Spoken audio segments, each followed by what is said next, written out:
Dacă priviți cerul pe timp de noapte, în orice moment al anului, veți putea vedea o bandă de lumină ce se întinde pe acesta, fie prin mijlocul său, fie în apropiere de linia orizontului. Grecii antici au văzut această bandă de lumină și au numit-o cerc de lapte. Romanii au numit-o Calea Lactee. În anul 1610, Galileo a folosit primele telescoape și a determinat că lumina Căii Lactee provine de la miliardele de stele slab iluminate care ne înconjoară.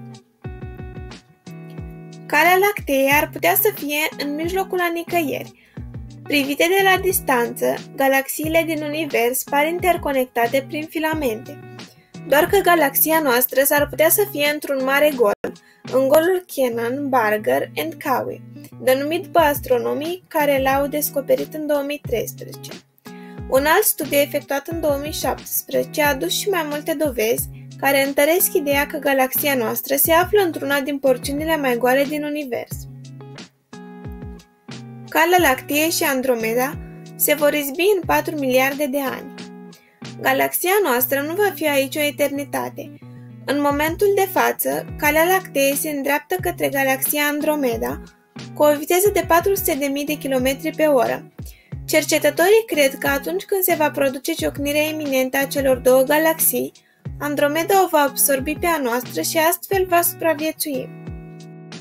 Calea Lactee are forma unui disc de aproximativ 100.000-120.000 de ani lumină, deși se crede că ar putea ajunge până la 220.000 de ani lumină. Centrul galaxiei este bombat și are un diametru de aproximativ 12.000 de ani lumină. La fel ca planetele și stelele, și galaxiile se rotesc. Calea Lactee se deplasează cu o viteză de 270 de km pe secundă și o rotație completă durează aproximativ 200 de milioane de ani.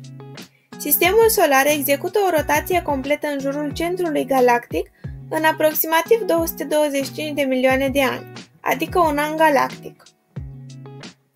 Poți vedea enorma gaură neagră care este ascunsă în centrul Căii Lactee dacă privești către constelația Săgetătorului. Galaxiile au forme iregulare, iar foarte multe sunt galaxii pitice. Acestea sunt cele mai mici din univers, conțin doar câteva sute sau doar câteva mii de stele, comparativ cu cele 100 de miliarde pe care le conține Calea Lactee. Calea Lactee smulge și captează stele din alte galaxii și clustere. În mod constant, Calea Lactee captează stele din galaxiile pitice și din clusterele cu care interacționează. Pe baza datelor Gaia, astronomii au identificat roiuri de stele smulse din aceste corpuri care se întind pe distanțe de mii de ani lumină, acoperind o mare parte a cerului de deasupra noastră. Informațiile despre astfel de grupuri de stele pot ajuta astronomii să evalueze forța gravitațională. Brațele și discul Căii Lactee au viață. Înainte de Gaia, încercările astronomilor de a studia structura Căii Lactee erau limitate. Ei știau că galaxia noastră se încadra în rândul așa numitelor galaxii spirală, ce au un disc de stele plat, asemenea unei clătite, și că brațele spiralate se rotesc în jurul unui nucleu mult mai dens. Brațele spiralate sunt zone dense de gaz și materie stelară care apar atunci când sunt observate în alte galaxii. Conform statisticilor, pentru fiecare stea din Calea Lactee există cel puțin o planetă. Luând un număr constant de 100 de miliarde de stele, rezultatul ar fi între 100 și 200 de miliarde de exoplanete existente în galaxia noastră. Lumina pe care o putem vedea când ne uităm spre Calea Lactee este doar o formă de energie degajată de către stele și alte obiecte cerești.